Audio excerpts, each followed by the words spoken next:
Hey, welcome to A Little Better. My name is Daniel. I'll be your host. And happy Fat Tuesday. If you're listening to this on release day, you'll have to continue watching to figure out what that is because I had no clue. We're talking all about forgiveness in this. And what if people don't forgive? What do you do? What do you do if somebody doesn't forgive you when you honestly seek it out? Continue listening to find out more. Remember, our goal on this podcast is to know Jesus better and by the power of his Spirit, do better so together we can be a little better.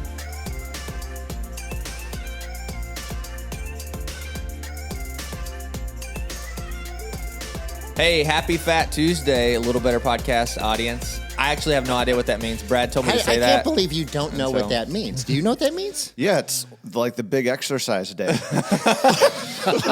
the airing? It's the last day before Lent. And so if we were in New Orleans, I don't know what the pandemic's done, but if we were in New Orleans, Mardi Gras, we'd be whooping it up. Okay, right? you didn't say it correctly. It's Nolans. It's what? Nolans. Yes, Nolans. Nolans. If we were in Nolans, we'd be whooping it up. So our last chance to enjoy whatever our last day of enjoying whatever we're going to give up for Lent. Yeah. Right? So Brad, you giving anything up for Lent? It's funny. Okay, I'll turn it serious. Can I turn it serious? Sure. Okay. So, Really shifted fast on me. because we talked about this on online campus during the host moment, Michelle and I, but I've given up noise for Lent, meaning, and so you guys heard this on online campus if you were there, but I might spend Lent saying I will have silence in the car. Wherever I go, alone in the car, I'm not going to listen to Sports Center or music or talk radio, but I'm just going to pray with my eyes open, or reflect, on God. But That's try to be cool. more. I've had other rules like I'm not going to watch any TV unless it's with my wife because she wants to watch. So if it's time with my wife, then that's good quality stuff. Right. But me alone binging The Office on the couch in the basement is not good. But I might say I'm not going to do any screen, alone time at the screen. Things like that. I do different things for Lent. But our Final Word series is right over Lent, so we were giving these guys out. And if you're listening, you can't see that I'm holding up a purple book, The Wondrous Cross. But that was given out both at Webster and Rochester And online. Yeah, I was at the post office yesterday mailing a bunch of books. It was a little more expensive than I thought it would be, but we are happy to do it. That's so great. That's awesome. We still have more copies of those if you're in the Rochester area and want to attend. It's good. Yeah. It's good. And what's really cool about this Devo, Jason DeGraff, our spiritual directions pastor, lend this to us for our teaching team. But what's really cool about these is they have like 4 different ways you could use these as Devos. Like you could almost do one a week leading all the way up to Easter, or there's like a mode where you could do it like 10 days out. There's also a version where it's like the week of Easter, like 7 days. It's really cool. Like in the table of contents, they're like, how do you want to use this? And there's all these different ways. And so it's really neat. Yeah, first thing I did was like flip to the back and saw the contributors. There's some really fascinating For authors, sure. Really cool. contributors in there. Yeah, there's like hymns in there to like reflect on, Bible reading, devos. Really cool resource. All right, so this is the first time I was just reflecting on this as I was looking at you guys. This is like the campus pastors are in the room. Ba-da. Boom! Like The heavy hitters. The heavy hitters. Like this is what's Or all you happening. need. Call in it. This is where the power resides. This Right is where it is, right here. So I was just realizing, you guys have been on the podcast together, but Now, to Not be together. fair, Not not together. At different times. not- right. did you were on? Was somebody else with you? Drew was on here with you. Gotcha, Yes, gotcha. Drew was with you. Yeah. We can't. All right. Yeah. So to be fair, Scott Bixby is also a campus pastor. Yeah, he's wearing that hat. small Rochester campus. yeah, Sure. the time. Yeah, right. You're right. Insignificant role. It's fine. Yeah. All right. So, Nate, you're in the hot seat. Sermon in 60-second recap. Go. So, we started a brand new series called Final Words, where we are looking at the final words of Jesus on the cross, and we looked at his first statement. He made 7 statements on the cross. We looked at the first one on Sunday, which was, Father, forgive them, for they don't know what they are doing, and essentially looked at really kind of 2 things. Number 1, Jesus modeled the importance of prayer, and then he also talked about forgiveness. So those were kind of the 2 things we tackled.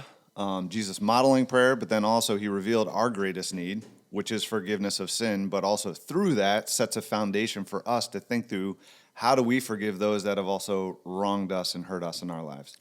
That's good. I love Dude, that was less than 60 seconds. I know. That was. You I should, actually you had should get a 20 bonus. There's a bonus. You had 10 seconds to spare. I was watching the clock, so that was impressive. Or maybe longer, but anyways. All right, so I love that you pointed out that he modeled prayer. So why is that significant, and just reflecting on that statement, he said, Father, forgive them, for they know not what they're doing. So that's the statement. That's what he said. Why do we know that that's prayer? First question. Well, I think we know that it's prayer because he says, my Father. Yeah. So and this is something he also lived and taught, which I think is also what Jesus just does so well. Even though he is God in the flesh, taught so well, he lived out, just didn't teach these principles, but he would live these principles out. And so I think he was also at the same time modeling what he taught and what he lived. And I think prayer was a part of his life in the same way that he desires for prayer to be a part of our lives today, where we're regularly in communication with our Heavenly Father. Yeah.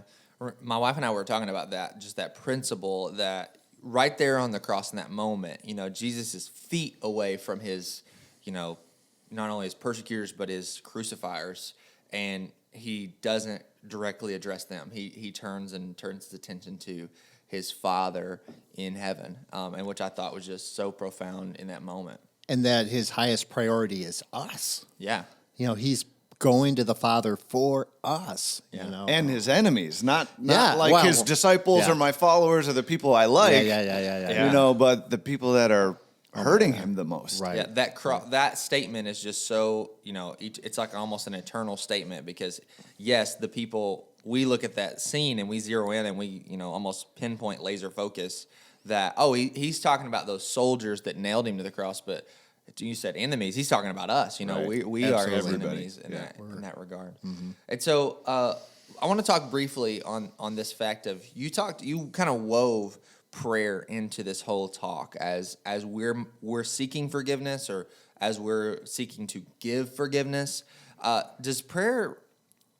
is prayer's role in this big picture of forgiveness, and does it change the person's heart that we're seeking to address, whether that's to give them forgiveness or to get forgiveness from? Like, what is it doing, and what's its role? Well, I think there's a lot. There's part of prayer we just don't understand. That's a mystery. We know that God answers prayer. But your statement was incredible. That statement may not change the other person, but it always changes us. And I firmly believe that. It Yeah. definitely changes us, because it's just ultimately recognizing we are not in control and we are dependent on the one who is in control and who is faithful, has a plan that he is working out. So we're submitting ourselves to his will and to his plan through prayer. And so I think even in the midst of hurt and pain, we're choosing to trust God in that. And so that, I think, is part of letting go of controlling or manipulating or revenge, and trust that to God, which then creates that space, I think, then to remember our forgiveness that we've experienced through Christ, and then to open ourselves up to truly be able to cancel a debt of someone that's really hurt us. I think prayer is like the initiator of forgiveness, to get to that place in your heart where you truly can say, I'm going to forgive you. I'm canceling that debt, because we need God's help to do that. I don't know that I can do that on my own apart from God's forgiveness, apart from his help. And so prayer is inviting God in, I think, to help. It feels like prayer is, putting on the right perspective in the midst of it, of turning our attention to God. A holy, perfect God puts us in right perspective to who he is and how we've wronged him, and the weight of our sin that took him to the cross. Yes. And then, because the phrases that you drew out in Colossians 3:13, and then it's also in Ephesians 4:32, I think, like, forgive others as God in Christ Jesus has forgiven you. Like that last phrase of, like, I'm not just supposed to forgive, but I'm supposed to forgive as God forgave me in Jesus.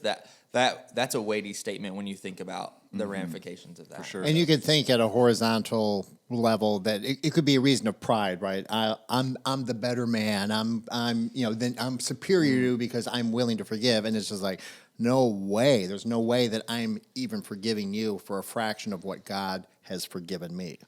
So it comes out of a place of gratitude and overflow. It's not proud. It's incredibly humble. But I was also thinking about, you think about the alternative, which is what if you don't forgive, right? And I loved your story, your joke with a point about the man with rabies, but it made me think about cancer, right? Like if we knew something caused cancer, we'd absolutely avoid it, right? But if you are unforgiving, and just think of the bitterness that leads to and the spiritual cancer that consumes you. So it's so dangerous not to forgive, because it's just putting you down that path that's going to consume you. You need to stay away from unforgiveness, Right. like the plague. And you can think that you can sweep unforgiveness away or put it away or bury it in the closet and just think, if I just forget about this or let this go, or over time it will heal this. But the reality is it won't. It will eat its way in and through your life in so many ways. I was sharing before we started rolling, so I'll just reshare this like it's the first time, right? And so, I was thinking about the statement on Sunday afternoon, time heals all wounds, and thinking about it in context of your sermon, and thinking like, well, no, it doesn't. If we don't seek forgiveness, to give forgiveness to somebody else, if we've been wronged and we've been hurt, time heals all wounds, right? But, really changing that statement, if we don't seek forgiveness to amend that relationship in some way, time will just bury those wounds. And, you said that it'll rear its ugly head. In some way, somehow, it pops up. And so that's so true. So you talked about, I want to transition us a little bit to talk about more specifically about forgiveness.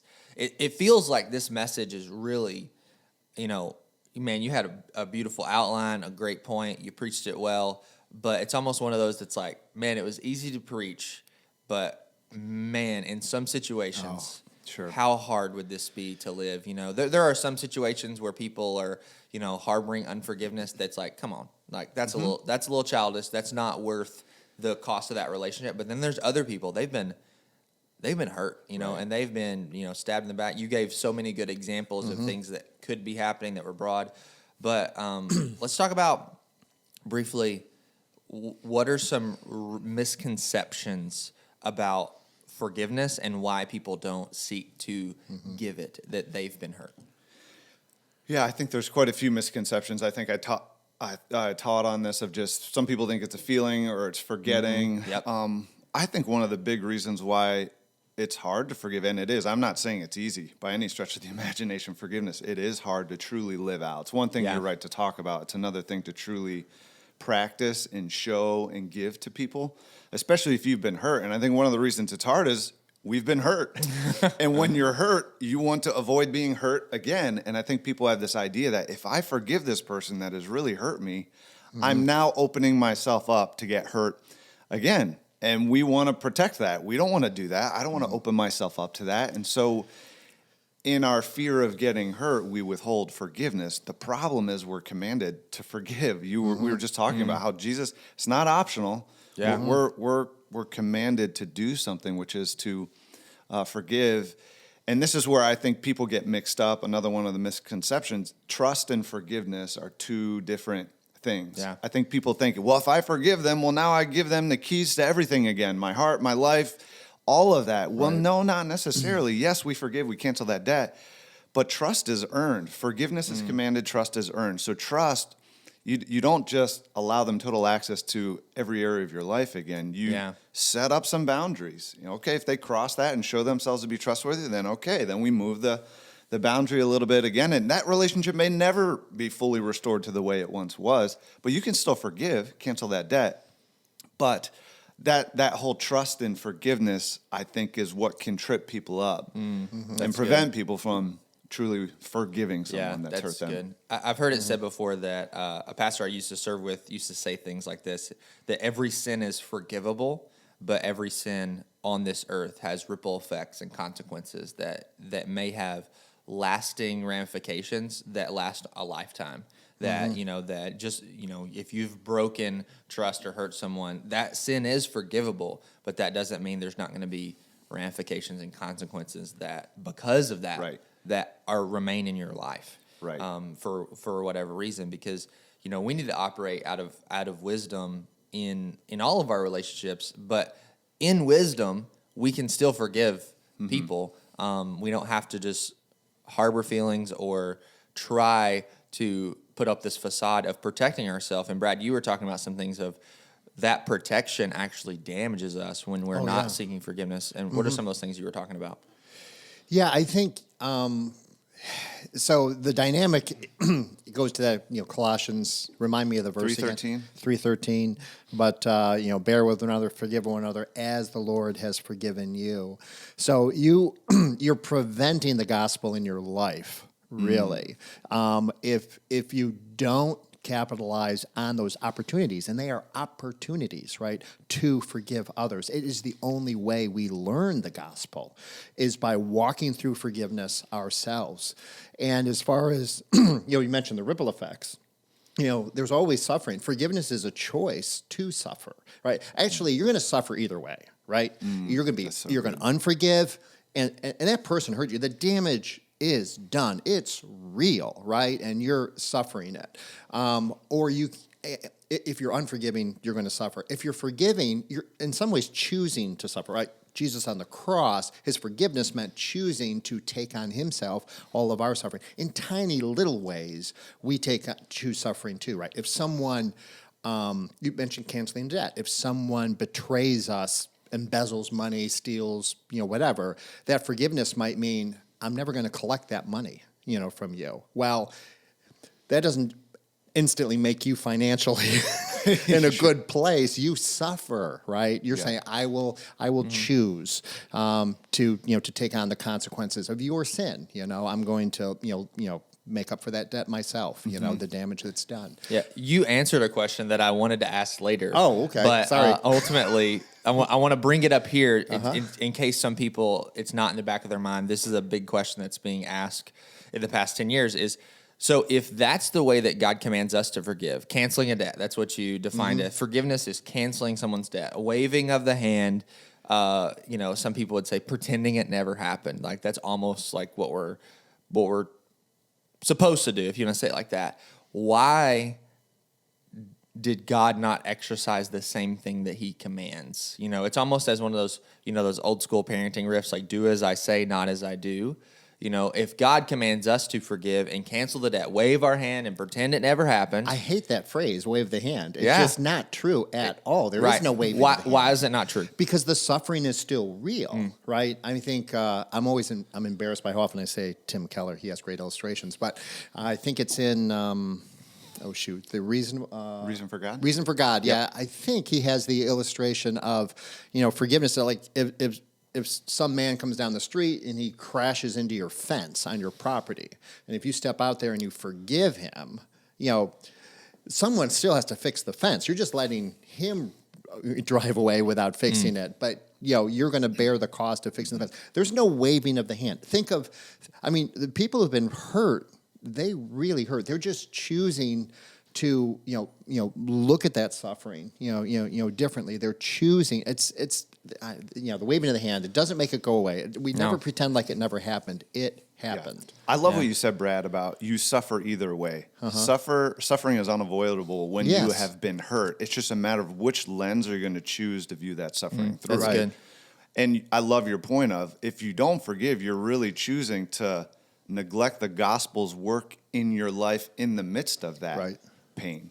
Yeah. So I think that's a really great point. You're going to suffer either way. You think you can avoid it by withholding, or like I'm gonna not forgive you, but the reality is you will suffer even. Yeah. Well, if all things work together for good, then let's get on that train, right? Let's cooperate with that problem. Let's see where is the good to be found in this horrible circumstance. Yeah, that's great. There's a document. We give books and like reading recommendations all the time, but I'm going to give actually a movie. So if you're movie people, that this will be. It's actually a documentary. It's a really long documentary, but you can watch it instead of read it. So the American Gospel, Christ Crucified. So it's the second part. They've done 2 American Gospel documentaries, and it talks about like what is Jesus doing on the cross. And so you need to watch the whole thing. If you just watch the first 20 minutes, it's like they're setting up all these tensions from different stripes of theologians, of tensions that they find in the cross. And so if you just watch the first 20 minutes, you're like, this is terrible, Daniel. Why'd you recommend this?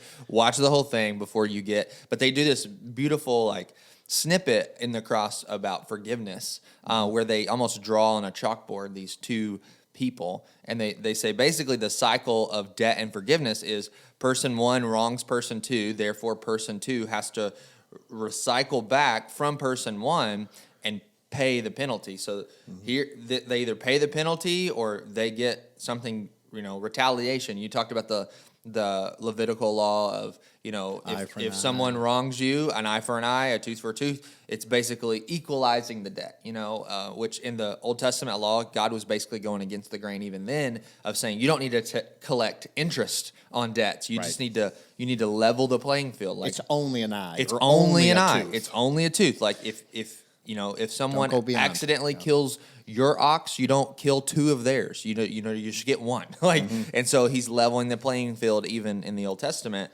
And so they do this beautiful thing that with the cross, what's happening is they replace one of the figures with a cross and say, we've wronged God. But what God does is he turns the arrow back on himself and absorbs that debt.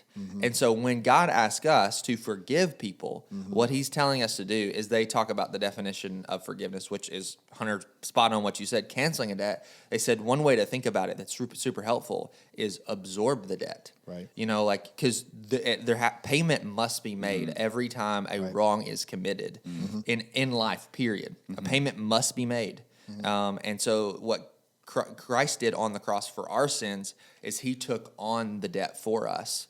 And what God asks us to do on others' behalf is, if possible, take on that debt, take on that debt for us in various ways. If you talked about finance is the easy one, right? Like, I'm not going to collect on this debt. I'm going to figure out a way to figure this out. When we have relational hurt, that's where it kind of gets a little trickier. Like, what does that really mean? Pretending it didn't happen is mental illness, right? I mean, it's very real. Which is the heart of the gospel, that whole idea of absorbing a debt. I wonder if that's why Jesus says, if you don't forgive, I won't forgive you, because you haven't experienced it. You don't get it. You don't get it. Yeah. You don't get it. Yeah, that's why in the Lord's Prayer right there, that's that tricky verse that a lot of people get caught up on of like, well, if I don't forgive, then that means I lose my salvation. It's like, no. You never had to begin with. It probably means you've never experienced it. Like, if you've never experienced God's love and forgiveness, then why would you ever give that out? Like, you don't know what it's like. There was a statement I made that came from Brad in my pre-preach that was so good, that if you're resistant to forgiving someone, you have to kind of pause and look deep and look within and say,